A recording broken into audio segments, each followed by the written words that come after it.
السلام عليكم ورحمة الله. الحمد لله والصلاة والسلام على من لا نبي بعده وآله وصحبه ومن تمسك بسنته إلى يوم الدين أما بعد. Aujourd'hui, nous sommes le dimanche 7 juin 2026. Pendant cette assise, nous allons mettre la publication sur TikTok d'une intervention de notre frère malien Abdul Niang. Cette publication est faite par @madipulo45.com et la vidéo est intitulée Abdul Niang a fait des révélations très pertinentes. Nous allons voir à la lumière du Coran et de la raison si c'est des révélations pertinentes. Et la publication est d'une durée de 4 minutes 52 secondes. Probablement, c'est publié le 5 juin 2026 dernier. C'est-à-dire, il y a de cela 2 jours pratiquement. Alors, dans cette intervention, Abdul Niang dit ceci, je cite, à partir du début jusqu'à 10 secondes, il dit, les imams et prédicateurs qui disent que l'Occident, les juifs et chrétiens sont contre l'islam. Admettons que ça soit vrai. Alors, on va s'arrêter ici d'abord et on va voir ça avec la balance on va peser ça avec le Coran et aussi la langue française, puisque il s'est adressé aux gens en français. Quand on dit admettons que ça soit vrai, c'est différent de j'admets que c'est vrai. J'admets que c'est vrai, ça veut dire que la personne est d'accord que cette parole-là, elle est vraie. Mais admettons que ça soit vrai, cela signifie que la personne n'est pas d'accord que cette parole qu'on a eu à dire est vraie. Mais la personne met cette parole en doute, ou bien la personne accepte ça sous forme d'hypothèse et confronter cette parole-là à des preuves que la personne considère être solides. Et c'est ce que nous allons voir que Abdul Niang a fini par faire par la suite. Alors, donc, nous voyons que pour lui, c'est aider les imams et prédicateurs qui disent que l'Occident, les juifs et les chrétiens sont contre l'islam. Admettons que ça soit vrai. Donc, pour lui, ce n'est pas vrai. Il doute sur cela. Est-ce que c'est vrai? Lui, il ne croit pas que ça soit vrai. Il y a plein de preuves de cela dans le Coran et dans la sunna du prophète sallallahu alayhi wa sallam. Nous allons prendre le Coran. Ici, j'ai gardé deux traductions du Coran afin que on puisse voir, qu'on ne dise pas que c'est nous qui sommes en train de mal traduire. Écoutez, quand on prend déjà la sourate 2, la sourate 2,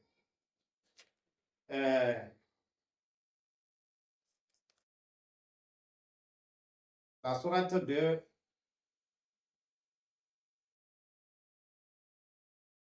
allons directement, sourate 2, verset 120. Écoutez, dans le verset 120, Allah dit وَلَنْ تَرْضَى عَنْكَ الْيَهُودُ وَلَا النَّصَارَى حَتَّى تَتَّبِعَ مِلَّتَهُمْ. Alors, on va voir qu'est-ce que les traducteurs du Coran en français, de l'arabe en français, ont dit. Ils disent, sourate 2, verset 120, ni les juifs ni les chrétiens ne seront jamais satisfaits de toi jusqu'à ce que tu suives leur religion. On dit que quelqu'un ne sera jamais satisfait de toi jusqu'à ce que tu suives sa religion.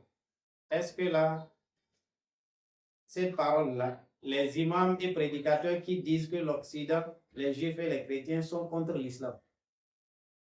On a dit la personne ne sera pas contre. Les juifs et les chrétiens ne seront jamais d'accord avec toi. Ils ne seront pas satisfaits de toi jusqu'à ce que tu suives leur religion. Quand tu vas suivre leur religion, ils seront d'accord, ils seront satisfaits de toi. Quand tu ne vas pas suivre leur religion, ils ne seront pas satisfaits de toi. Alors, pourquoi ils ne sont pas satisfaits de toi? Pourquoi ils sont contre toi? À cause de ta religion. Et quelle est cette religion? L'islam. Et une autre traduction. Une autre traduction. On voit ici, Sourate 2, verset 120. Tu ne seras agréé ni des juifs ni des chrétiens tant que tu n'auras pas suivi leur voie.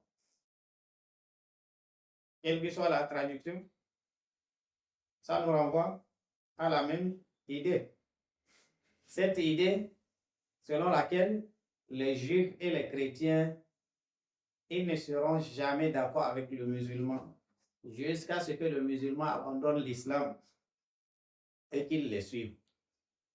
Alors, cela montre quoi? Que les imams et les prédicateurs qui disent que les juifs et les chrétiens sont contre l'islam, ils n'ont pas contredit le Coran. C'est ce que le Coran a dit, ils ont juste rapporté. Je ne sais pas si on comprend ça. Maintenant, quand Abou Niem dit, admettons que ça soit vrai, il met ça en doute. Pourquoi?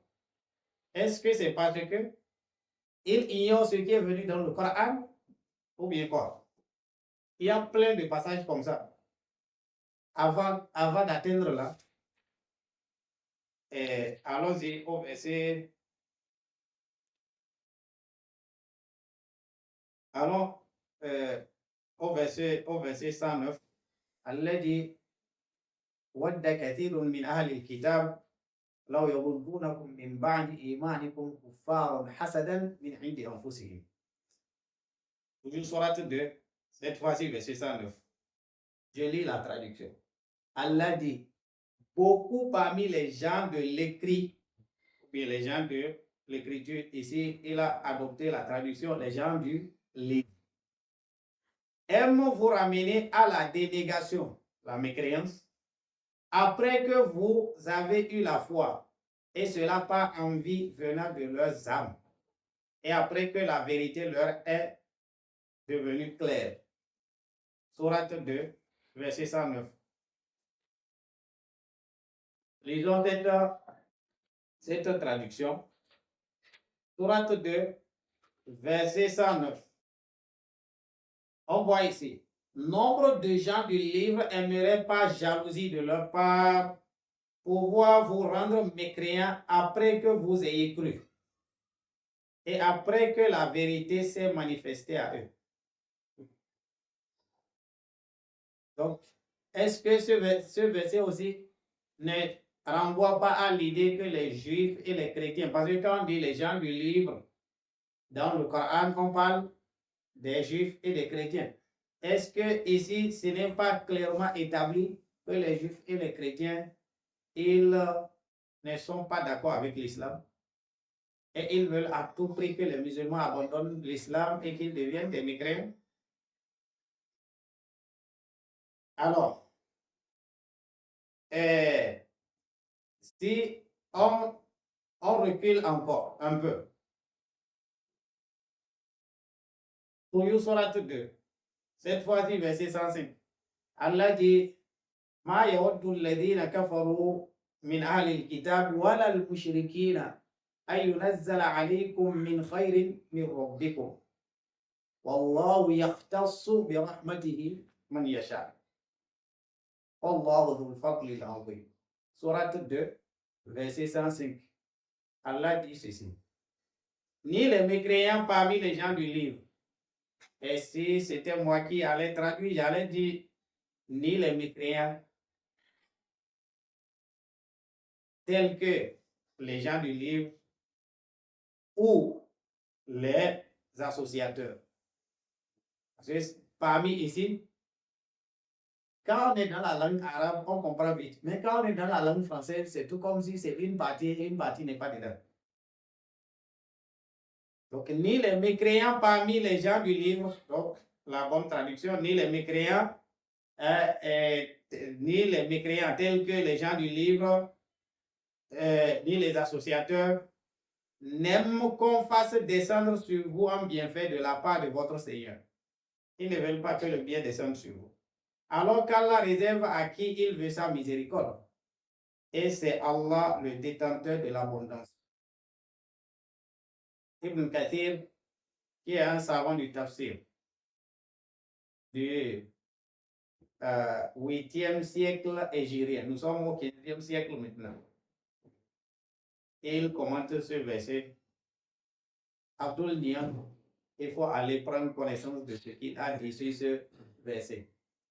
On comprendra que clairement, même avant la naissance de l'Arabie Saoudite, les musulmans voyaient ces versets-là comme étant des versets qui indiquent que les juifs et les chrétiens, ils sont contre l'islam.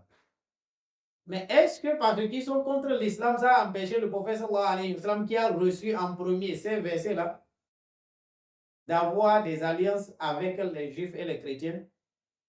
Il a eu des alliances avec les chrétiens de Najran. Il a eu des alliances avec les juifs. Ça n'a pas empêché cela.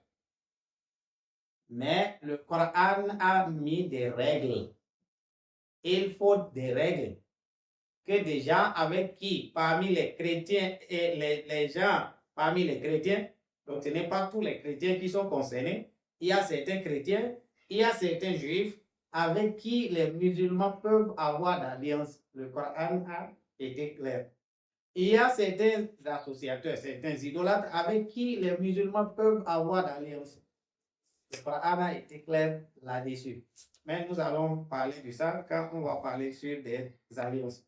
Alors, quand Abdul Niang fait croire que ce sont ces imams-là qui inventent que les juifs et les chrétiens sont contre l'islam, que cela serait une parole venue d'eux-mêmes, on comprend clairement que c'est parce qu'ils ignorent le Coran, ils ignorent ce qui est venu dans le Coran, ils ignorent ce qui est révélé dans le Coran. C'est pour cela qu'il dit de tel genre de paroles. Alors, Abdul Niang, avant de parler sur l'islam et les musulmans, il faut aller t'asseoir pour apprendre. Allah dit Fas'alu ahla dhikri in kuntum la ta'lamun. Demandez aux gens de science si vous ne savez pas. Les gens qui ont l'érudition, il faut leur demander si vous ne savez pas. Sourate 21, verset 7. Allah dit dans la sourate 29 au verset 43, il dit wa tilkal amthal yaqribuha lin-nasi wa ma yaqiluha illa al-alimun. Telles sont des paraboles, donc les versets du Coran là que Allah révèle. Allah dit telles sont des paraboles que nous révélons, que nous faisons descendre pour les gens, mais ne comprennent leur signification que des savants. Donc l'islam, ça s'apprend. On ne vient pas juste s'asseoir parce que on s'appelle Abdul, c'est fini, donc on peut parler sur le Coran et les musulmans. Non, ça ne se fait pas comme ça. L'islam, c'est une religion structurée. Le prophète même, sallallahu alayhi wa sallam, il a reçu la révélation pendant 23 ans. Donc il faut tout au moins respecter le prophète, sallallahu alayhi wa sallam. Quand tu vas vouloir parler sur l'islam, va d'abord apprendre. Si tu n'as pas eu le temps d'apprendre, donc il faut réserver tes paroles d'abord. Il faut commencer par apprendre. On commence toujours par ça. L'imam Bukhari, qui est mort en 870, nous sommes cette année-là, en 2026. L'imam Bukhari, qui est mort en 870, donc proche, encore très proche du prophète, parce que le prophète est mort en 632. J'ai vu dans le calendrier de Julien grégorien. Alors, l'imam Bukhari, il a intitulé un livre, un chapitre, j'allais dire, dans son livre Sahih al-Bukhari, il a dit Bab al-ilmu qabla al-qawli wal-amal. Chapitre 2 points. La science passe avant la parole et les actions. Et il a il a prouvé cette parole-là, cette déduction-là. Il a dit والدليل قوله تعالى فاعلم أنه لا إله إلا الله واستغفر لذنبك. Et il dit فبدأ بالعلم.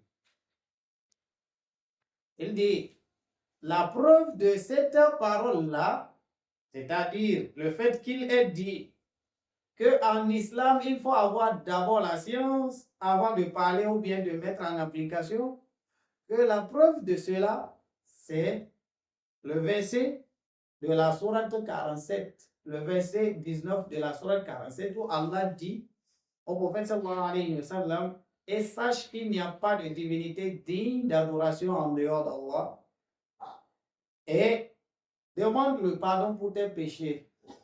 Il dit, donc, il a commencé, c'est-à-dire Allah a commencé ce verset-là par la science. Il a commencé en disant au prophète sallallahu alayhi wa sallam de chercher à avoir la science. Et d'ailleurs, la toute première révélation que le prophète sallallahu alayhi wa sallam a reçue et qui fera de lui le prophète, c'est Iqra bismi rabbika alladhi khalaqa. Les 5 premiers versets de cette sourate-là. Et celui qui médite sur ces 5 premiers versets, il voit que l'islam appelle clairement à avoir la science. Donc, tu ne peux pas venir t'asseoir, tu veux parler sur l'islam et les musulmans, et tu vas parler de cette façon, sans science, et on intitule ça même, on dit, a fait des révélations très pertinentes. Qu'est-ce qui est pertinent dans ça? Le fait de mettre en doute ce qui est venu dans le Coran, c'est ça qui est pertinent ou bien quoi? Vous voyez que même celui qui a publié ça, l'homme de la chaîne @madipullo45.com là, lui-même, il est dans le même bateau. Hein? Il doit aussi aller s'asseoir pour apprendre cette belle religion. Nous allons passer à la parole suivante de Abdul Niang, Inch'Allah.